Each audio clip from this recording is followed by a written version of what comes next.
a lot of mobility because you have the Lulu in there, you've got the shields and everything. And on the other hand, you've got a kill lane, which means if the hook lands, if the flay lands, somebody flashes or dies. Now, this will also depend on where the junglers choose to start their pathing, because if the Xin Zhao starts towards the top side of the map, then that means that the Jinx Lulu lane cannot push further. So Bifrost, as it stands, setting up a level 1 bush bait, maybe to catch somebody going through the river. Ooh. There they go. No one spotted them as yet. They have, I'm assuming, put a wall down in this. This is so dangerous because Riddle they have a Thresh. Yeah. You completely given control of your entire jungle. So for all you know, this Thresh could be on your bot side. Not a pleased color caster here in Trouble Inc, but she'll be okay. She'll be okay. Just give her a few seconds. It's fine. Nothing wrong happened. Bifrost have survived at level 1. It's fine. I'm assuming there'll be a review on Twitter later, just raging about this. Would be great. Still, Xin Zhao and Lee Sin, now the C-Boy has reset, both starting on the top side. I don't think that's a surprise with what's going on in the bot lanes. Yeah. And I think that does mean that with the things like Xin Zhao and Lee Sin, huge impact junglers, you've got Silas and the LeBlanc who want to turn up bot lane. I'm expecting bloodbaths down there. Yep, absolutely. Again, I think it's... God, level 1 flash. Like, never mind anything else. That's the immediate start. It comes out with the exhaust afterwards, and I think that might have set the tone.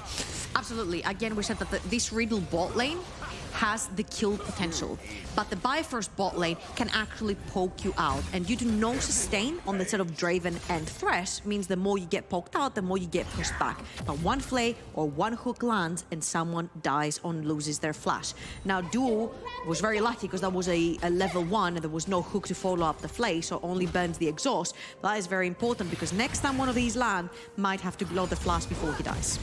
As Slow Q now stepping forward for a nasty Trojan Fury, who does not run the corrupting pop here. He's actually gone for the biscuits and for the health pop. There we go, that's the word I was looking for. And Riddle have secured the level 2 early in this bot lane. They've got Xin Zhao coming down. Are we expecting a dive? I feel like a dive. I don't think so. I think just both of these junglers are going to cover for the bot laners, and they just want to make sure that they get the bot lane Scuttle Crab. I think the bot lane Scuttle Crab is going to dictate a lot of how this bot lane will go, because both of them need to make sure they're safe. The Jinx together with Lulu lane is just so extremely squishy. If you get caught off guard, you can very easily die. And then the Thresh and Draven lane are looking for a pick. They're looking for a kill, so they need to have this vision to make sure that the Lee Sin is not going to surprise them. I think that might have shown the differences between color cast and play-by-play. Like, dive with the Draven. Let's make this happen. And then the color cast, like, Trouble's like, no, they're looking for that bot side. Look at that though. Due to the fact that Slowq is playing the LeBlanc, who's so mighty, they can roam together with MC to try and figure out where C-Boy is and actually bully him out of his jungle. He will take the croc. Oh, yeah, he will, but okay, maybe we're both right. They're both looking to put it. That's the hook landing from Nukes, but they won't follow it up, and despite having Slowq roam down, they don't feel confident to continue. Here is my idea and my thought process when you want to pull a dive that early into the game. Don't do it. Because Fury still has teleport, Shikari still has teleport, defensive teleports can still be pulled, but C-Boy... This is the guy off AP junglers? Yeah, MC has been doing great. He's doing well so far. I mean, his listen was not a sight for sore eyes, but his Xin Zhao seems to be working so far. I am, although very disappointed, we haven't seen another AP jungler coming. Please don't curse it. It's going to be so close. MC flashes away. Slowq out as well, both very low. C-Boy with a resonating strike possibly available. Sorry, Sonic Wave nearly available, but decides against it, and so they get out alive. That is so important though, because MC is on 1 HP and he's gonna head straight. Oh, there's no exhaust. That flame chompers though, but the lantern afterwards to allow the chase up. Can they get the autos coming down? Odie with the HP bar advantage. Down comes MC. This is going to be a 3v2 very quickly. Flash from Odie, and that bot lane scuffle ends again with no one dead. I'm just actually so surprised. C-Boy helped Fury push in the mid lane, but he didn't head towards the bot side of the map. map to try and secure the Scuttle Cup because he thought it was taken. MC now is going to take that for Riddle, and not only that, he's burned the flash off of Odie, which means that the Jinx Lulu lane can no longer push because they have no vision, and that Draven Thresh lane is just so dangerous at this point. You see, ooh, they're trying to trick them. It's not going to work. They were thinking about it, but they play it safe enough, and the exhaust now back up from Dua, which could have been dangerous. As top lane, Kept flashes in! Can't quite get that last auto. If that be the trial by fire, that's a very dead Gwen. Ooh, I think C-Boy does want to chase that though, because they know Xin Zhao is towards the bot side of the map, so they are safe to dive that top. But all eyes on Nuke's flash, because the second it's up, I think his #1 priority target will be Odie. No flash, no heal, and this could very well be now because his flash is almost up and available. Duel takes a nasty chunk there as in comes MC with the Dark Passage, and it might be a dark day for Bifrost bot lane. The stun side misses, but the flash for that wind becomes lightning. Death Sentence secures it. No cash in on Draven, however. Honestly, that would have been really cool if that Lulu had died before the hook landed. It would have been a hook onto Odie as well. So potentially a double kill. So I see what Nuke's tried to do there. I'm going to give him the props for that. But kill secure nevertheless. And that is 2 flashes blown on the bot lane for Bifrost. You cannot step up onto this wave. Now, of course, I think Riddle know what's up here, because the fact that Odie is pushing up with no summoners available, they know that C-Boy must be somewhere behind him. So there's a really good read right here from the Riddle bot lane. They're going to take their back and move back in. Keep your eyes on those solo lane as well. We're starting to see those level 6 marks hit, and that will mean something like a Cannon Barrage will be available to help out that Draven in the bot side soon enough. And Murray did call it on desk. If it doesn't end up snowballing far enough, Silas with a hijacked Cannon Barrage does disgusting damage. Okay. I don't necessarily mind that because, hold on. That's a stolen distortion, allows slow Q to be taken pretty damn low, but he will just about survive. Flash away from the Death Sentence Nukes. There to blow even more summoners. Yeah, and I want you to pay attention to what Nuke's purchased as his first item, because this is going to be the Mobby Boots. So expect this Thresh all over the map. Wherever he is so far, he's blown every single flash from the bot lane. He's taken the flash off of Fury, and now he's making his way back bot. Remember what we said, if that Odie and dual lane are able to push into and get that poke down onto the Thresh and Draven, they don't necessarily have any sustain to be able to withstand all the poke. But due to the fact that Nukes has been on point with his engage and blown both flashes, look at where Odie is playing right now. Inches away from his tower. And so much of that is just, I'm loving the mentality of Nukes. Level 1 double flay, just for the hell of it, just for the sort of the statement made as MC is actually in topside. Shikari heals his way through it. Actually, now MC might be regretting his C-Boys here as well, and he's got Dragon Rage available. I think that might mean a very dead Xin Zhao under the tower, and he does go down, and Shikari picks up that kill. That was very messy right there from MC, but a good read. And that's the Cannon Barrage down. This is what we were talking about. Odie is left out for dead. Surely the Whirling Death secures the cash in. Yeah, the second you walk a little bit further than 1 inch from your tower, you're like, yeah, sorry for breathing, guys. I have no flash. Instantly goes down. Again, a great play generated from Nukes. I feel like he's been the king of the Rift so far. Whichever lane he's in, he takes all the summoners. And let's watch this play again, because it's very interesting. You see, the Jinx is like, maybe no. Instantly into the hook, gets the Draven over on that side, and Odie's like, yeah, guys, sorry for breathing. I'll be careful to not move too far off my tower next time. Clearly a Caitlyn fan, what can we say? Yeah. That was pretty brutal. That means there is a significant advantage in bot side. In fact, production, can we have a quick look at the gold totals? Because I want to see exactly how much that's earned that Draven. Yeah, that is what we call a gold lead at 9 minutes into the game. Yeah, that is a problem, because that 1,000 gold lead that Riddle is having right now, it is all in the pockets of Fatty Chan. So the question right here is, can he actually translate into the mid game? Because it's going to be really hard to play Draven when a Silas is in your face, a Gwen is in your face, C-Boy and that Lee Sin is in your face. So I would love to see how Fatty Chan is going to transition into the mid game, where the fights start happening around the Dragon area. It's the right start, but it needs to keep going, because you mentioned all those things, and that's without even mentioning wild growth and exhaust. Like, it gets tough. I don't think he's gonna reach that far into the team fight to have to deal with the Jinx and the you Lulu. might not be wrong, but there is something to that. No, look, okay, we've seen the way he's been taking those dark passages forwards, not backwards. That You is never true. know. That is true. That is true. Although we haven't mentioned that in this whole mess that happened, NMC down on the top side of the map that allowed an opening to Bifrost and Seaboy to yes. grab that Rift Herald for themselves. I think that Jinx is absolutely starving right now. 1,000 gold down. 30 CS down as well. If anything, she needs to get a little bit ahead with this gold, possibly from the Rift Herald. Now, the question is, how do you proceed to do that? You need to make sure that MC is on the top side of the map. You do have the push, and the second Lee Sin shows on the bot side of the map, Shikari needs to be extremely careful when where he oversteps.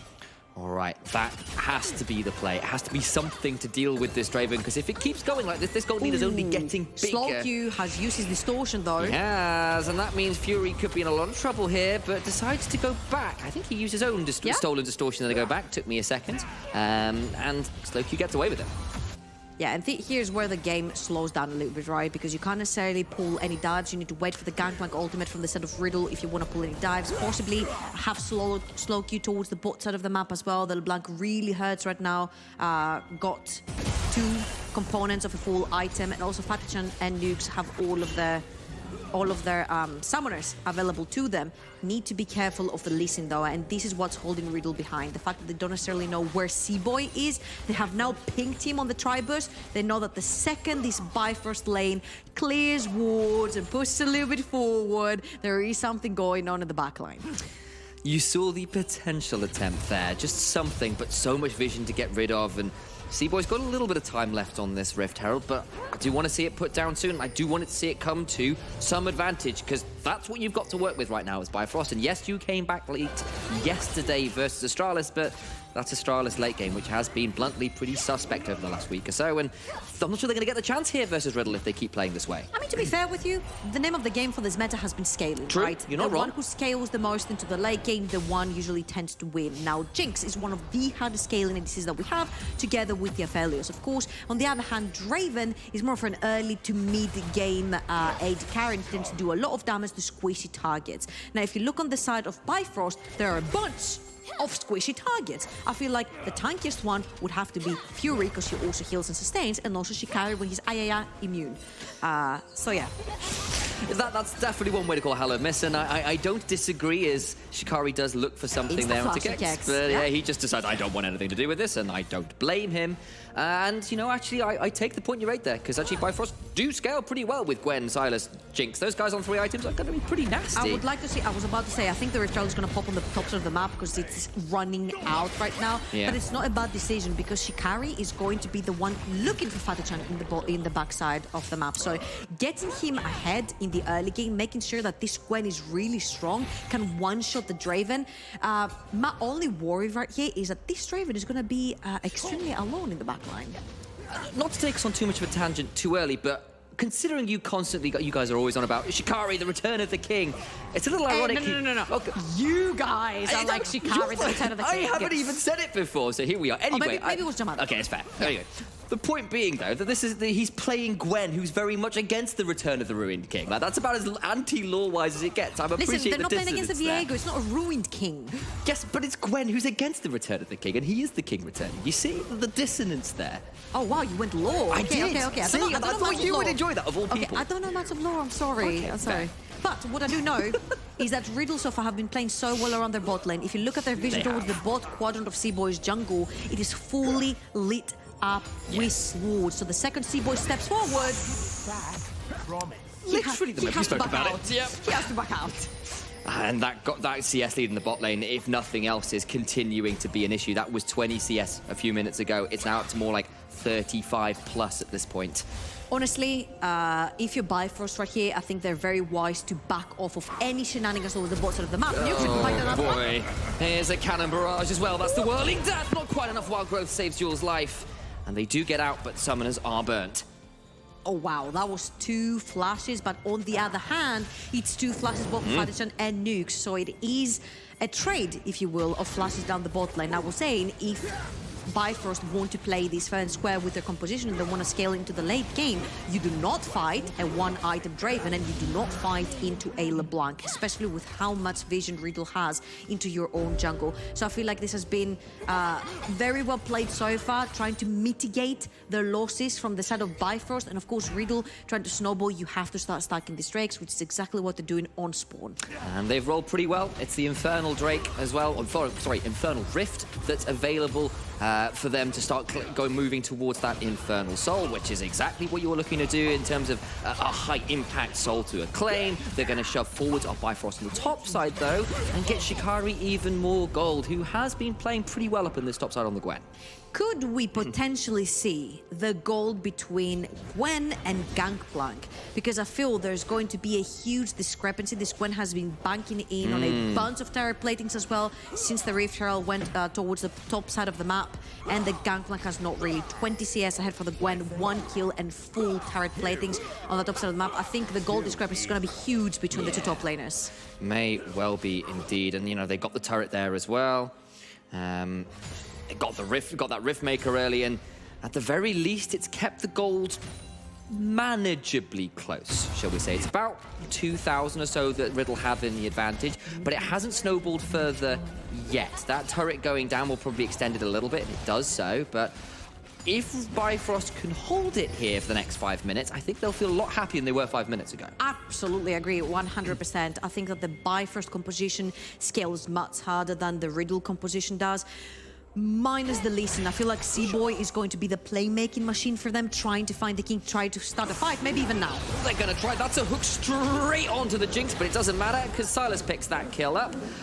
Face check from Riddle leaves them wanting there. This is the first time that Nukes oversteps his boundaries. So far, he's been on point with where his engages are and how to get into fights and trying to get his team kills or at least summoners. And this time, he steps into a trap from Bifrost. And this is exactly what happens when the map starts opening. You take the top side tower, that means the top side jungle from MC does not belong to MC anymore, because you see how they're bleeding. Bifrost is bleeding their vision into that quadrant of the jungle, which means if you try to overstep your welcome towards that side, you're going to get caught out. MC, though, he's on a really good flank towards the mid lane. He's going to try and get on to being polymorph, though, but OD doesn't really have a flash, doesn't really have a hope. He's going to be MC, actually, that takes that one. That's possibly a mistake. He's still dead.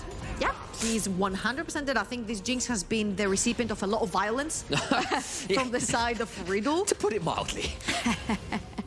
I don't think they like Arcane. No, exactly. They're Caitlyn fans. They're definitely on that side of the equation. Absolutely. And because she was banned, they're taking revenge. The rage is there. Exactly that. And there's no other option. That's exactly what it is. There's no, tactical decision making. That's just what it is. That would be Lux. Ooh. Tactical decision summoner? I don't play enough Lux, and now I'm there with you. Thank you for that voice reminder. Whoops. Yeah, I should know that. There you go.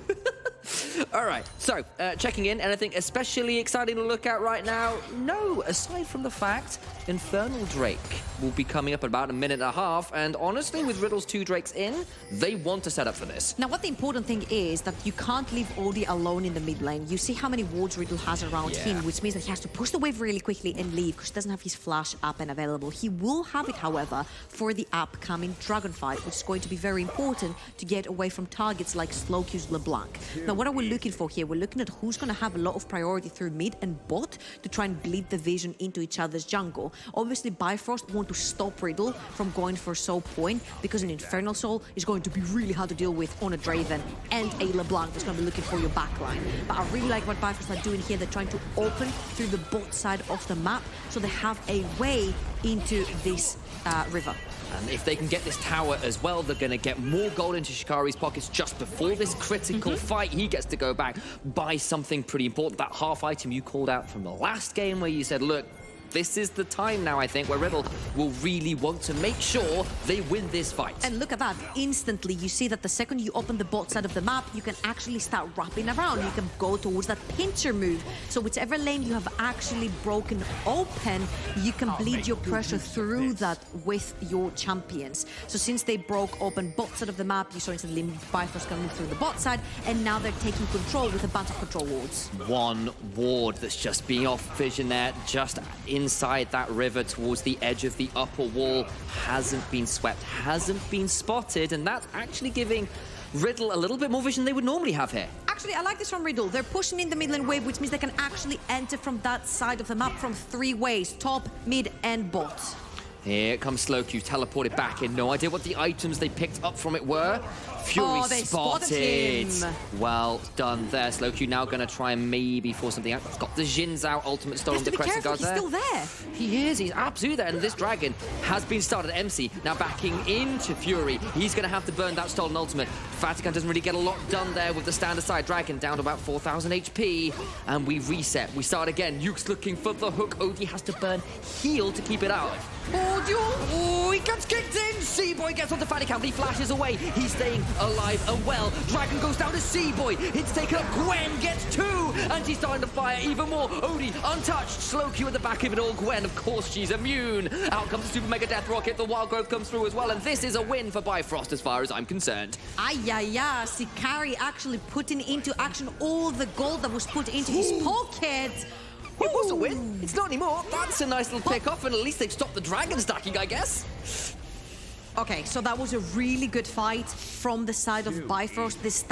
They managed to stop the bleeding when it comes to stacking dragons, but due to the fact that they lost duel right there, that means they can't walk toward that mid side of the map. It was really well guarded by Slowq. That means they lose the mid lane tower, and the mid lane tower is just so important when you have immobile carries. But let's look at this again. I feel like the fact that they spot Fury on the side doesn't allow Riddle to push any further forward. And Fury oversteps his welcome a little bit, and he has to blow that Zinza ultimate way early into the fight, and then Shikari and Bifrost are trapped, taking damage from that Infernal Dragon. Now, I'm not sure which Gangplank ultimate that was. I think it was from the side of Riddle, the Gangplank ultimate that's going to drop right now. But you will see Fury instantly dies, C-Boy instantly dies, and the one who stays alive and soaks up all the damage while doing a bunch in return is going to be Shikari on that Gwen. Is going to be the recipient of so much gold from the top lane platings, the tower itself, and a bunch of CS down below. Now, Slowq having to try and get away, but has burned both Distortion. Takes a lot of damage now from C-Boy, who's continued to chase down. Gets the passive out, but not a huge amount more. Now, here comes Nukes and Vatican. I think C-Boy's just overstepped at this point. He's going to try and trade back into the side. If you check on your minimap, there's more of a fight continuing. Nearly gets Slowq, but kicks him beyond the Krugs. He was betrayed by the jungle, and he's a jungler. I know. That says a lot. That, you know, betrayed by your own nice try. home. Nice try, a little bit overzealous right there to try and take Slowq down. Bunch of dashes. His team was ready to run into him, but again, C-Boy, again, he's the playmaker for his team on the side of Bifrost. When it comes to the late game, he needs to be finding these dashes, these kicks. He needs to be finding the insects to try and create some pressure for his team. Now, because C-Boy is down, that means that Bifrost are playing with one player less. That allows Riddle to enter the jungle and put down some vision for themselves. What they're going to do, they're going to start by taking any outer tower that remains, which is the one on the top side of the map. Now they're going to back 2.5 minutes until the next dragon, so they have some time to play, farming the lanes, pushing out their waves, and making sure they actually set up for the next dragon. And actually, as the dust is beginning to settle, we kind of said, look, if the gold stayed about 2k, would have been all right. It has expanded now to about that 4,000 mark. They have kind of taken a little bit more of a control in this game again, Riddle, considering, yeah, that gold lead in the bot lane is pretty disgusting. And honestly, Gangplank being able to print some money, pick up a couple kills in that fight, has evened it up with Shikari's Gwen as well. And that does mean this Draven that we said wanted the snowball has done exactly that. Still alive, still unkilled, still absolutely deadly when it comes to these important fights coming up. And honestly, I was expecting the Draven to be the recipient of the first dash from the side of Shikari. Sure. But again, the way that that fight was played with the Dragon, where they were stuck in the pit, that meant that Fatichan had all the space in the world to put down auto attack after auto attack. And again, you see 1:30 on the clock. Riddle move into the bot quadrant of C-Boy's jungle. They set down their vision and they wait for the next dragon to come up, which is going to be Soul Point. Fury right there. Fat finger? I wonder whether he thought there was more coming through there. At least Zonya's not a stopwatch. It will come off cooldown. So Riddle is pinging the Baron. They thought that because Jinx was not seen on the map, it could potentially be a Baron. It is a possibility with Gwen, but since Gwen is towards the bot side of the map, I don't think Riddle have a lot to worry about right here. But they do have a pretty good setup around the Dragon. They have their bot lane pushing. They can also push the mid lane as well, and they can also enter the bot river with a lot of security due to their vision. 45 seconds to go, and Riddle have got the red side jungle of Bifrost lit up like a Christmas tree. And they're going to try and continue to get a little bit more as this mid lane tower not quite going to fall. Ran out of wave there. They do go to clear it up, and there is that one ward remaining behind them, just below the red buff. That might prove a flank angle, though. Slowq decides teleporting to the mid lane. More safe, more valuable. This is the fight. All eyes on Shikari. He's got 2 items to his name. If he needs to shine, it has to be now. Oh my god. Takes a lot of damage. Can reset with the teleport, may need to.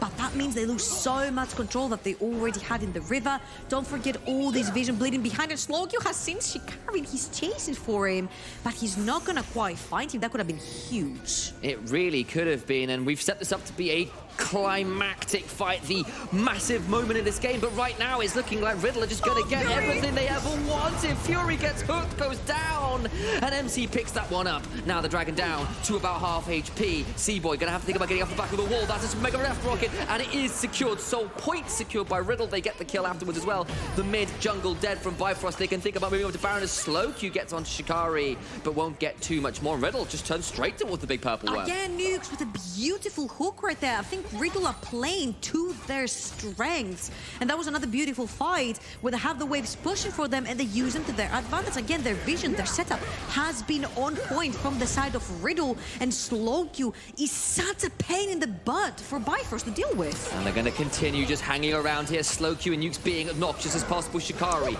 down the Hallow Mist. Here comes the teleports. They're wanting to fight this anyway. MC so very low. Needlework's coming through, and Nukes surely about to die. Stopwatch though prevents that from coming through. Whirling Death makes no difference, and that will be Fury picking up the Thresher's life. Only would go over, but that might be a very risky angle. Throws out the zap. They're preventing the backs, but I think they're going to get towards this tier 2, and Bifrost can't chase any further. Whew. Okay, so let's catch our breaths and see exactly what's happened right here, because this is a 4v5 so far, a 3v5 might I say, where Fury, because he previously used his Hourglass, is no longer able to. The Lulu ultimate is not going to save him. C-Boy again stuck into the pit. Super Mega Death Rocket is not going to do enough damage to the Dragon, and C-Boy ends up going down, not able to steal that Dragon, which means so point for Riddle. But not only that, with 2 members down from the side of Bifrost, Riddle have a very easy way towards the Baron. The Super Mega Death Rocket is not there to steal the Baron, and neither is C-Boy with the Smite, which actually lands them a pretty good 6,000 gold lead. And what you can buy with a 6,000 gold lead is a whole infinity edge over your opponent. Farikan is about ready to take some heads off. Executioner by law, executioner by trait in this game, apparently. All right, so we're going to see how this one continues to play out. They've got themselves a lot to work with, a lot of standing gold still available. Only 2 towers they've taken. Very ready to continue to just wrest control of this game away from Bifrost, who were considered one of our top teams, really pushing towards being one of the best in the league. And Riddle about to potentially lay them low here. I think Riddle are actually making a statement right here, because they've played the game stellarly. Look at their main carries. Gangplank, 0 deaths. Slowq on the LeBlanc, 0 deaths. Fatichan on the Draven, 0 deaths. They have been playing to perfection every single team fight. I think the one that has been very problematic for Bifrost to deal with is that LeBlanc. And that was our question as well. How do you keep down that assassin that wants to dive towards your backline? Does the Silas do enough in the front line? And Fury so far has just not been able to find the angles to slip into the backline together with Shikari, possibly get into Fatichan's Draven. I don't think Draven has been touched at all this entire game. He's been pretty safe. 600 gold bounty on top of his head, and as it's standing, I'm not even sure if you do catch him, it will go all that well. He just do so much damage. He's got the experience to back it up at this point. Another tower, 4 gold lead continues to expand, and I think Bifrost, unless they can find a miracle at this next Infernal Dragon fight, it's looking pretty much done. So here's the question. You're Bifrost, your entire jungle is lit up red. It doesn't belong to you anymore. Nope. It hasn't belonged to you in a long time. And you don't have a single tank that can face check. And this is the problems when you're running enchanters as support, that Lulu cannot actually face check the same way Leona or a Nautilus or a Braum would face check to put down vision. And this is very problematic right now because Seaboy is not necessarily tanky enough with just a Sterak's and a Gold Drinker to face check. Shikari can do it. No one can do it from the sort of Bifrost, which means that in a minute time, Riddle are going to have a very easy way to an Infernal Soul, and Slowq's LeBlanc is going to hurt that much more. Fury does hop forward there with the Absconder to try and find maybe an Everfrost active. Can't quite make it happen though. And I saw him disappear for a second, just for a second. That was a moment there, and that tower is on about a breath away from falling over. I think you could literally sneeze halfway down the lane, it'll fall. But as it stands, still just about there, and we've got 40 seconds. Hold on. Oh. Teleport coming in. Oh, here we go. That is going to be the attempt from Bifrost, who want to be here to contest. 30 seconds until the Dragon.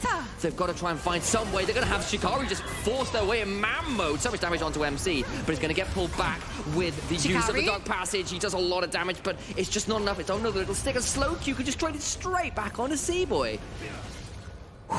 Okay, breath. Seaboy is literally on 20% HP. He cannot step anywhere near that pit. Possibly can find a bread, but Slowq. He takes so much damage. Has to flash over the wall. There he is. They found him with that zap. Super Mega Death Rocket gets him, and that's a massive pick. Your mid laner is dead before the dragon spawns. Now Riddle, I think they're just backing off. They don't want to take this at all. They don't have to. They don't have to. They've lost one of their biggest assets, which is this LeBlanc. We've mentioned how Slowq was a big pain in the butt for the side. That is not the sound of Draven cashing in. That is the sound of Bifrost cashing in. Like, just to clarify. There's no way he killed someone. Okay, that was the objective bounty, of course. More money going towards the side of Bifrost. They've closed the gap to a 6,000 gold deficit for Bifrost right here. And this is where they start breathing. The second LeBlanc is down, you know you can more easily move inside enemy territory and lay down some vision. Again, with Lulu, it is very scary, but again, let's take a breather, because that was really brave by Odie to find Slowq right there after Slowq tried to take down Seaboy. It was revenge for the Jungle Boy. Oh yes, it was, and this is after this Jinx has been put really under the cosh this entire game. How many ganks, how many flashes from you? It's been Slowq's target for the entire game. Like, this has been a miserable experience for Odie, who has basically been taking a lot of the pressure from Riddle. So, let's call it what it was. Yeah. It was a mistake from Slowq. Now, again, it was. There's another major objective coming up. Which There in is. 20 seconds, it's a Baron. And Bifrost cannot necessarily walk very easily again inside their jungle to try and take control so they can move towards that major objective. So it's going to be another task that they have to break, another puzzle, another Rubik's Cube that they're going to have to solve on how to enter. My guess would be push down the mid lane and enter through River. That is usually the easiest way you can do that when you've lost control of your jungle. Okay, I see your analysis, and I raise you 2 narrative points. Uh-oh. 1. I seem to recall a game that went to this kind of point versus Astralis only on Monday, where Bifrost may have just taken How many that games game. do we have here? I forgot. 2. Shikari, though they may be playing a champion that is against the return of the king, has managed to pick up 3 items on Gwen. And those are some pretty nice items to have on Gwen, no less, who could maybe turn around some of these fights.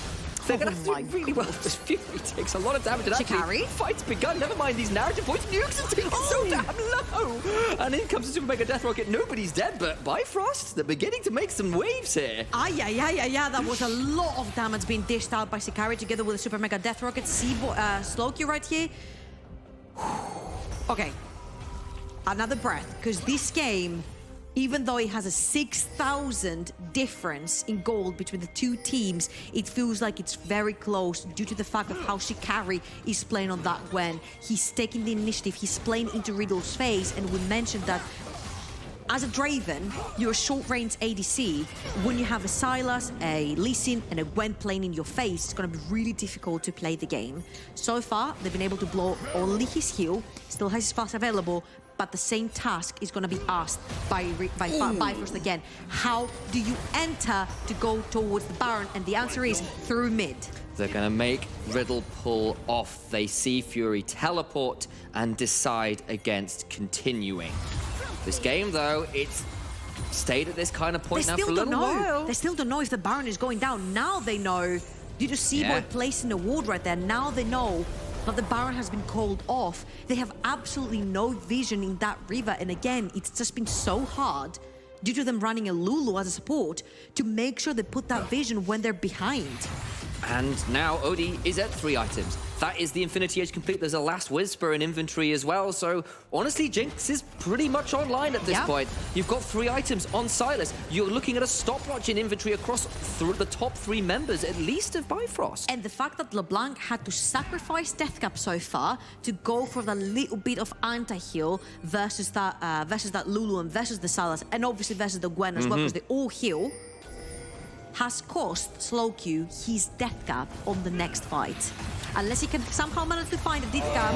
1 minute. He falls as well. He's going to try going back in, but that's so much damage. That Jin Zhao just isn't as tanky anymore. He's still alive. He takes so much damage. He's alive, but he's gone golden. I don't know if he can stay alive any further. Fury goes forward. Odie picks up on the Super Mega Deathrock, and Shikari in a 1 versus 4. Gwen gets gangplank. Is going to step forward with a stopwatch. Odie flashing forward as well. Vatican is out, but gets zapped, but not quite. Actually, I take that back. It's Slowq's clone that falls, and Bifrost have managed to pick up 2 before this dragon fight again. Ladies and gentlemen, welcome to the meta of scaling.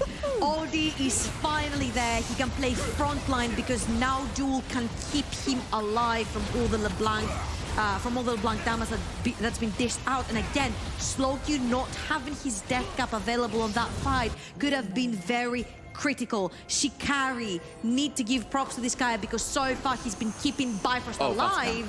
That's Shikari. He can maybe take this one. Actually, he's going to step forward. Nukes is just dead. He's gone. Where'd he go? Oh no, this is disastrous for Riddle. It really because is. They want to get that Infernal Soul for themselves. Against Slowq, no Death Cap available for him means he cannot put down as much damage right now because there has been a bunch of defensive items bought on the side of Bifrost. And from being 3-0 down in Dragons, Bifrost have evened out the score on 3-3. Soul point all across the board. Baron for Bifrost. I think the tides are turning. Only 2,000 gold between the 2 teams. And again, scaling has gone to the favor of Bifrost. That Draven cannot dish out as much damage as this Jinx, neither does he have the range. And once again, the return of the King, Shikari on the Gwen, finds the bot lane of Riddle, dispatches off the support as well, which gives the 4 versus 5 advantage to Bifrost to take that dragon. You can see Slowq and Faticham trying to make something happen there, but they just can't get close enough at this point. They're not strong enough anymore, and now it's 4 items across the board for Bifrost. Now he said the scaling is that gold lead at this point is meaningless. Bifrost did it on Monday. I was being facetious. I was joking. It's always a C-boy! It's just gone in the moment I start praising Bifrost. And look what's in his inventory. Ah, there it is. Ramadan's Death Cap. It's that purple hat, baby, that made C-Boy go pop. And had he had that, the whole fight could have gone differently before. But right now, Bifrost are on the retreat because Slowq looks for more blood. It's 2 versus 4, but over the wall, Odie's getting a lot of damage down onto MC, who has to burn the Crescent Guard. Stolen. Distortion, I believe. Super Mega Death Rocket doesn't get a lot done. Nukes go over the wall, but I think that's just it. Slowq, why are you there? Zap comes through as well, and now Shikari's hops over the wall with a skip and slash. And actually, that's just a 1-for-1, all things said and done. Oof. Okay, that was a 1-on-1 return in between Bifrost and Riddle, and Nukes tried to make a play happen. Duel did not die, though. This Lulu has slowly but surely caught up in levels, still 4 levels behind on Slowq, but Slowq had burned his entire kit onto another champion by that point. So they weren't able to kill the Lulu, and Nukes ends up trading his life for C-Boys. Now, again, it's going to slow down until the next objective on the map, because these 2 teams have nothing more to fight about. It's as even as it could possibly be. Even though you see 1K, it doesn't matter at all. It's about C-Boy and Shikari finding the place for Bifrost, and Slowq being able to assassinate a target before a fight starts. And these are the 2 that we need to compare right now when we're looking at a fight. Is Slowq going to be able to make it a 4v5, or is C-Boy and Shikari going to be able to slip into the backline and make the playmaking play? And it was such a good early game from Riddle. They made so much happen towards that bot lane. It was looking so good, but Bifrost, this is now 2 games in a row where they've managed to hold on until they scale into the late game, until they can start playing around these objectives. And honestly, they've been doing that pretty well. And the tides have turned right now. It is Bifrost that have the pushing waves. It is Bifrost that get into the jungle and get to put down their vision first, which means they could potentially make a play together with Seaboy. And even though Fury does not have a teleport, he's able to push down, to push up the top lane wave, gets to back first, possibly complete an item. Void Staff already completed 4 items onto that Sylas, whilst only 3 on the LeBlanc for the time being. And Sylas has scaled, Jinx has scaled, Shikara and that Gwen is so freaking fed at this point. So they've got the scaling on their side. They need to pinpoint where Slowq is. But if we look at the bot quadrant of MC's jungle, I'm pretty sure they'd be able to find LeBlanc because it's fully lit blue.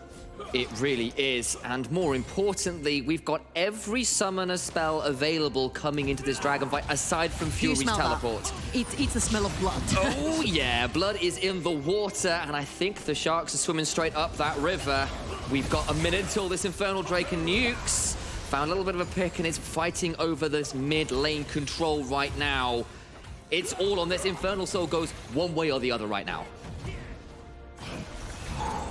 I'm seeing just Slowq and Fury playing without ward right then. I'm like, someone is about to get blown to pieces. But again, you see all the gangplank ult goes down. That's a flash from MC with the wind becomes lightning, and it doesn't quite come through, but Odie has to burn flash, so it's duel. Fury has gone golden, and look at the backside. Shikari's onto MC, but I don't have the stun. He wants the damage, though! Onto Slowq is obscene! Odie's taken pretty low as well now. Fatih-chan trying to trade it out with Seaboy. He's winning that one, goes golden. Shikari kills the jungler, though. MC is down for the count. Slowq is down to 10% HP, and that is a stolen gangplank ult, I think. Yeah, Not that quite was sure a stolen gangplank ult. Yeah, absolutely.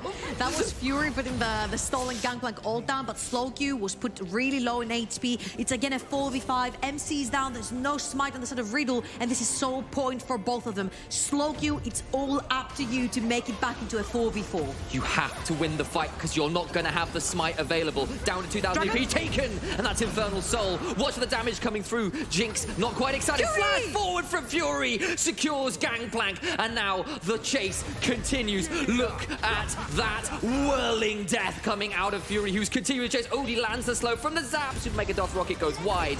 Now Slowq trying to find something on the retreat. It's just not enough. They've got Infernal Soul with 4 Infernal Drakes to back it up, and I think they're about to grab a Baron on spawn to boot. Oh yeah, it's coming back up, baby. They have the soul, and they want the dragon as well. I don't know if Slowq is gonna even try to get inside the jungle to maybe steal that Baron. No, it's gonna go all the side of Bifrost, and it's all gone so wrong, because you could look at Fatih-chan and be like, holy sh, that's a very fed Draven. 3-0. In fact, yeah, he's had 0 impact. He's not been able to put down a single auto attack because Shikari's there, because Seaboy is there, because Fury managed to get into the backline, and all these carries from Bifrost have finally reached that scaling point where they're so difficult to deal with. And if Slowq doesn't find that one person to blow up, you see how difficult it is for Riddle to play these fights. And Odie is now up in experience. He's equal in items, and they're equal in items. That advantage that Draven had early on, it's non-existent anymore. It's gone. Been non-existent it's non-existent for a while. Honestly,